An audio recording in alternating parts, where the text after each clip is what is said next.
Comment créer la vie qui te fait envie? De mettre des choses en place dans ton quotidien qui te fassent du bien, de rencontrer des bonnes personnes, d'avoir un job qui te fait vraiment vibrer. Enfin, créer la vie de tes rêves, quoi, même quand tu as eu un passé qui n'a pas été facile.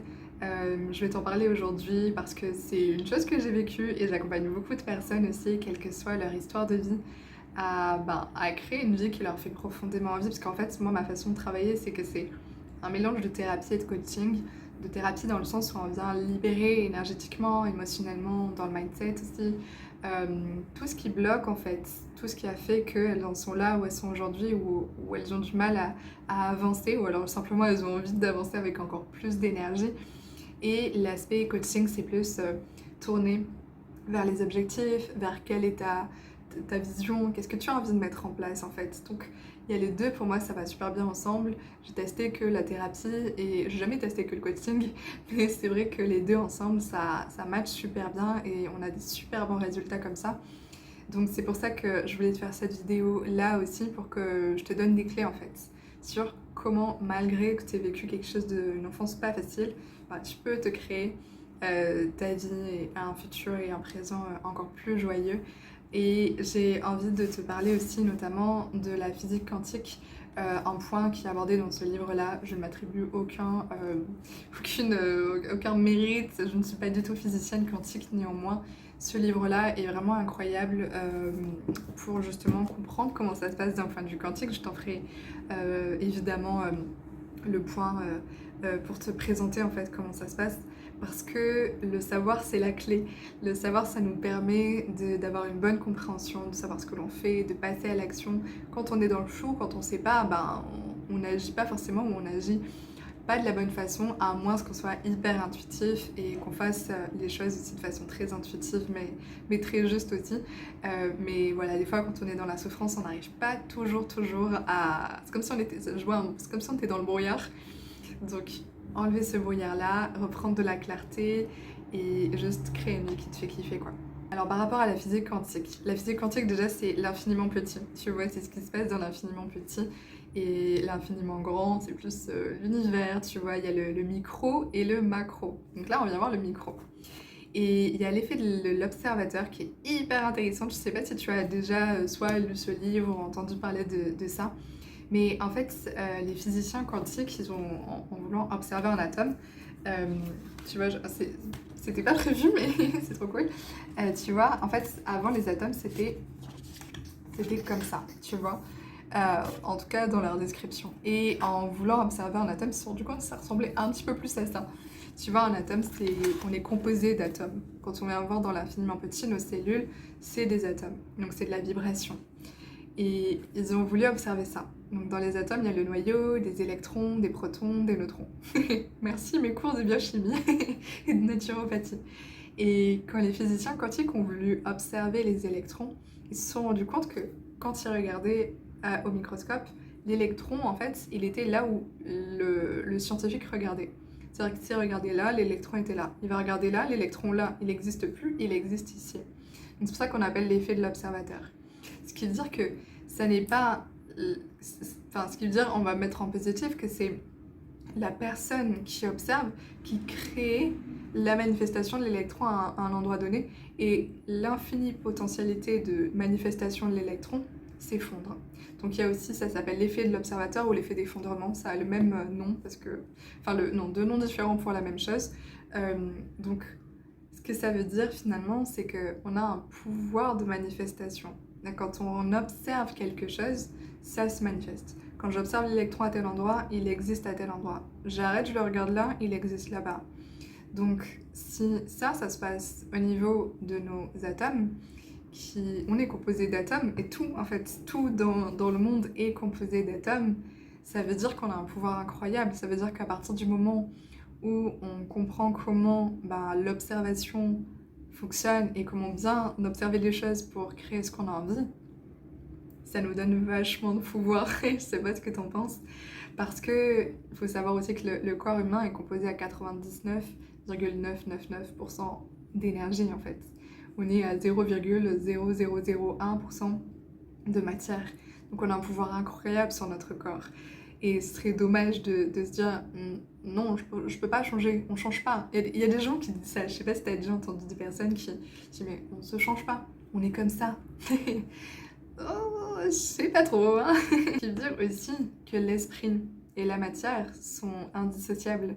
L'esprit, donc toi, ta conscience, et la matière, ce qui se passe, c'est indissociable. Si ton esprit, ta façon d'observer et où est-ce que tu observes, modifie la réaction de la matière, donc de l'électron, ça veut dire que c'est relié, tu vois. Euh, J'espère que je suis assez claire, mais l'esprit, ton esprit, ta conscience peut modifier la matière, peut modifier les choses dans ta vie. Et comme tu l'as compris, l'électron, les atomes sont partout dans le monde. Donc ça veut dire que ton esprit il peut modifier beaucoup, beaucoup de choses en fait. Ça demande aussi de travailler sur certaines de ses croyances, je suis bien d'accord. Mais voilà, scientifiquement, c'est ce qui se passe et ça a été vraiment très, très bien expliqué dans ce livre-là. Où il y a toute une partie en fait justement pour t'expliquer comment ça se passe. J'étais très surprise, je savais pas quand j'avais quand j'avais acheté ce livre-là, Rompre avec soi-même pour se créer de nouveau, qu'il y avait cette partie-là et crois-moi j'ai adoré, c'était vraiment incroyable pour moi de découvrir ça. Et donc ce qui veut dire que à partir du moment où tu peux imaginer quelque chose que tu as envie de vivre, eh bien elle existe comme potentialité dans l'univers quantique. Parce que là, on est en train de parler du quantique, on parle, tu as bien compris, pas encore du matériel, tu vois, pas, tu visualises quelque chose, ça se crée directement. Je pense qu'il y a peut-être des dimensions où ça existe, mais nous, dans notre dimension à nous, dans comment est-ce que ça se passe énergétiquement sur la Terre, on n'en est pas là, tu vois. Mais en fait, quand tu es en train de créer quantiquement, petit à petit, ça se densifie aussi et tu peux manifester les choses aussi dans ta vie.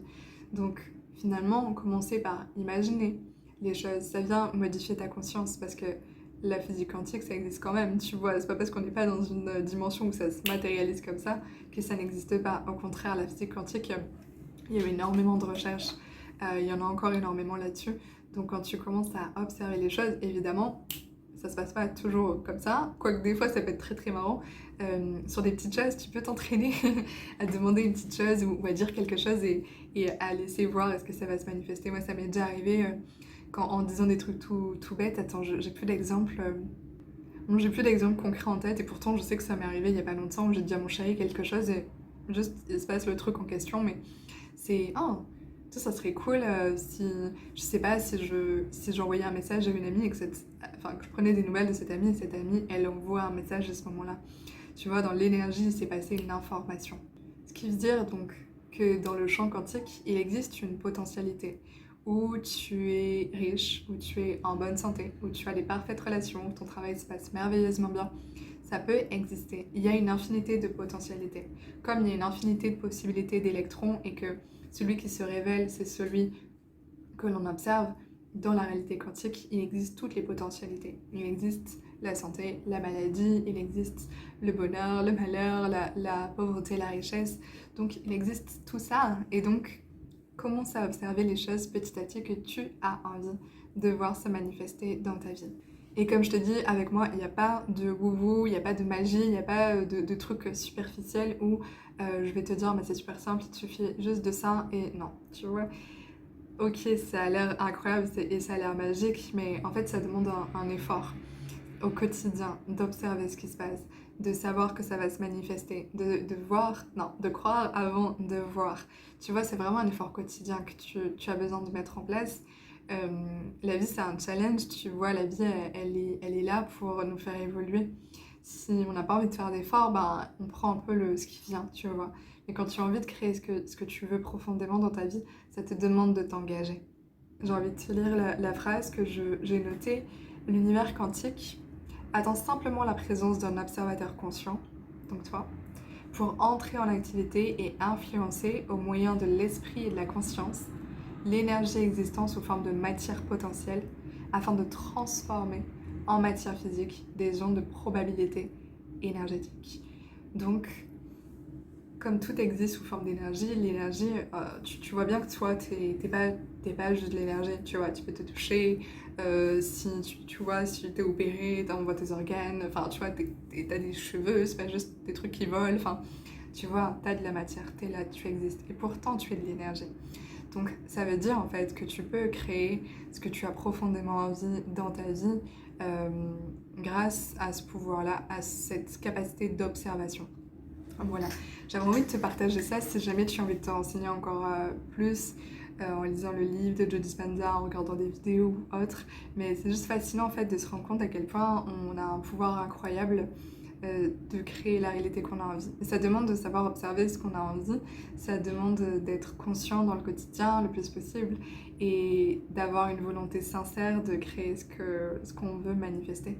Donc un peu plus concrètement, comment est-ce que tu peux justement profiter de l'effet de l'observateur pour créer dans ta vie ce que tu as envie, malgré ton passé, malgré ton histoire, malgré tout ce que tu as pu vivre?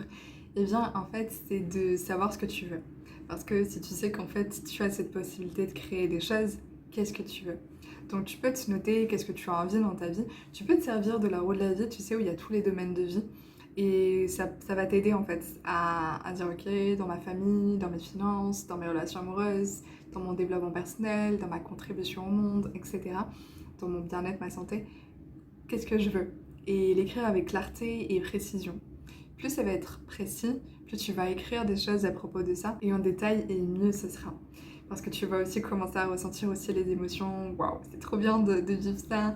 Et puis commencer à te connecter à ça le plus souvent. Commencer à te connecter à l'histoire de ta vie telle que tu veux qu'elle soit et non pas telle qu'elle a été ou telle qu'elle est aujourd'hui avec tes souffrances en fait, tu vois. Ça veut pas dire qu'on vient être dans le déni, hein, pas du tout. Je t'ai fait une vidéo sur comment justement mieux vivre tes émotions, les transcender aussi. Mais en tout cas, d'être un petit peu... Alors je sais que c'est Alexina Durocher qui dit désillusional. C'est vivre en fait sans logique, juste avec le cœur et dire que c'est possible, savoir que c'est possible. Et donc commencer à dire, à affirmer qui tu es. Est-ce que tu es une femme confiante? Est-ce que tu es une femme qui a de l'audace? Est-ce que tu es une femme qui a des relations extraordinaires, qui a un partenaire qui est juste hyper sympa, bienveillant, avec qui vous rigolez, avec qui vous pouvez communiquer sur tout et dans lequel tu te sens soutenu? Est-ce que tu as un travail dans lequel tu te sens épanoui? Tu vois, tu peux commencer à affirmer qui tu es et à affirmer, à dire dans l'univers et dans l'énergie physique, dans l'énergie quantique, ce que tu es. Est-ce que tu as envie? Dire, yes, c'est ça, je sais que c'est là. Et puis comme je te disais, quand tu écris ce que tu as envie, ressens les émotions, ressens que c'est là. Tu vas voir, ça va permettre aussi de créer un nouveau des circuits neuronaux différents. Ça va te permettre d'avoir des comportements différents et donc des actions différentes. Et donc ça va renforcer les croyances hyper positives. Ça va changer ta vibration énergétique aussi parce que quand tu changes tes pensées et tes émotions, tu changes en fait ta signature électromagnétique et donc ta vibration. Et ça va aussi, tu vas voir les choses autrement dans ta vie. C'est comme si tu changes de paradigme en fait. Les choses sont pareilles, mais elles sont pas tout à fait pareilles. Tu vois plus les choses de la même façon. Tu vois mieux les opportunités, tu vois mieux les occasions, les choses positives. Et ce qui pourrait te mettre des bâtons dans les roues avant, en fait, ben, soit, soit tu les vis mieux, soit en fait tu les as juste pas dans ta vie. Voilà, en fait, tu vas vivre les choses différemment aussi. Ça veut pas dire qu'il y aura que des bisounours et que des choses hyper fluides, mais tu vas quand même avancer avec plus de fluidité et quand tu vas sentir que c'est un peu dense ou quoi, ben, tu vas réussir en fait à passer plus facilement à travers ça. Pour cultiver des émotions positives, tu peux aussi pratiquer la gratitude dans ton quotidien, tenir un journal aussi, et puis faire de la visualisation. Et j'ai créé un e-book aussi avec 6 exercices où je t'explique comment faire les choses. Et voilà, des petits exercices comme ça par exemple, mais encore un peu plus en profondeur pour cultiver les émotions positives dans ton quotidien, pour commencer à changer ta vibration, à être plus en joie et puis à retrouver cette force de joie, cette force vitale. Donc voilà, je te le mets dans la barre de description, il est complètement gratuit, c'est un cadeau que je te fais. Donc voilà, si tu as envie d'aller le télécharger, n'hésite pas et puis tu pourras m'en donner des nouvelles aussi, m'envoyer un mail ou répondre en commentaire sous une vidéo. Et puis il y a une chose aussi qui est très précieuse, c'est de venir travailler sur tes croyances limitantes. Si tu penses par exemple que toi en fait, ben, ton passé il est comme ça et que tu peux pas changer. Si tu penses que c'est plus dur pour toi que pour les autres parce que par exemple toi t'es hypersensible ou que toi t'as grandi dans un quartier qui était plus pauvre ou que ton père était violent, alors du coup ben toi c'est vachement dur de changer, En fait, je suis vraiment pas en train de juger, hein, tu vois. C'est vraiment juste pour te faire prendre conscience que tu peux avoir des pensées, enfin des pensées et des émotions, donc des croyances qui sont négatives et qui du coup te limitent en fait. C'est pour ça qu'on appelle des croyances limitantes en fait, mais parce que ça vient créer ta réalité, parce que tu crées à partir de ce que tu crois. Et donc tu vois ce que tu crois. Donc pour changer ce que tu vois, c'est important de venir travailler sur tes croyances. Donc déjà, quelles sont tes croyances à propos de ton histoire? Et quelles sont tes croyances à propos ben, encore une fois, tu peux reprendre la roue de la vie et voir, ok, dans le domaine amoureux, c'est quoi mes croyances? Ok, je sais que ça fait pas mal de travail, hein, c'est pour ça que j'accompagne aussi les femmes là-dessus, parce qu'on voit tout ça ensemble en fait. En fonction de soi, on peut prendre un ou deux objectifs, un ou deux domaines de vie, ou on peut prendre tous les domaines de vie aussi pour que en fait, je t'aide sur tout ça à t'améliorer. Là, je te donne quelques pistes quand même, parce que tu peux le faire toi, toute seule chez toi. C'est sûr que quand on le fait à deux, c'est beaucoup plus rapide, c'est beaucoup plus simple. On va plus en profondeur, c'est aussi beaucoup plus de fun, de joie. Et souvent, on dit que j'ai une belle énergie, donc j'arrive à transmettre cette énergie-là, à te donner, tu vois, ce feu intérieur-là. Donc, euh, donc voilà, mais tu peux quand même commencer de ton côté à faire ce travail sur quelles sont mes croyances, quel est mon mindset, quelles sont mes pensées, qu'est-ce que je crois vrai. Ça va aussi t'aider parce que comme je te dis, tu crées la réalité aussi, tu vois ce que tu crois et c'est pas je crois ce que je vois, tu vois, c'est plutôt l'inverse en réalité. Et évidemment, si tu crois ce que tu vois, ben, tu vas créer ça aussi en fait. Tu vas créer des choses qui vont venir renforcer tes croyances. Donc voilà, sache que le travail sur tes croyances, sur ton mindset, tout ça, c'est vraiment très précieux aussi pour créer une vie que tu as profondément envie et pour sortir en fait de qui tu as été. Bah, du coup, je retombe sur ça, mais c'est vraiment rompre avec soi-même pour se créer de nouveau. Donc ça demande de laisser aller l'ancien, ça demande de faire ce travail de séparation avec ta souffrance ancienne. Quand on se crée de nouveau, au final, c'est comme si tu enlevais en fait tu as un grand manteau lourd et dense énergétiquement, c'est vraiment pas top. Tu l'enlèves, t'es beaucoup plus léger, et pourtant c'est toi dessous, tu vois, c'est toi sous le manteau. On n'est pas en train de, pas en train de créer quelqu'un d'autre, en fait, c'est toi. Mais tu peux te magnifier, tu peux venir enlever cette souffrance, ces émotions-là qui sont très denses et ces pensées, ce mindset, ces croyances-là qui te limitent. La meilleure façon de transformer ta vie, c'est de te rendre compte que c'est toi qui es aux commandes. Donc, tu peux décider de travailler sur tes croyances, libérer tes émotions bloquantes, travailler sur ton inconscient, faire tout ce job intérieur-là. Et puis, tu peux aussi te faire accompagner par un coach, par une équipe pluridisciplinaire si tu as envie d'avoir une naturopathe pour travailler sur l'alimentation ou une personne en Ayurveda. Enfin, tu vois, vraiment te faire accompagner avec une ou plusieurs personnes, c'est vraiment, ça va te permettre d'aller plus vite. Ça va te permettre de voir aussi des zones où tu ne voyais pas forcément avant. Parce que des fois, on a des zones, tu vois, comme sur les voitures, on a des angles morts. Et quelqu'un qui n'est pas dans la voiture peut te dire, regarde, t'as cet angle mort-là, tu vois. Et donc, ça nous permet d'en prendre conscience.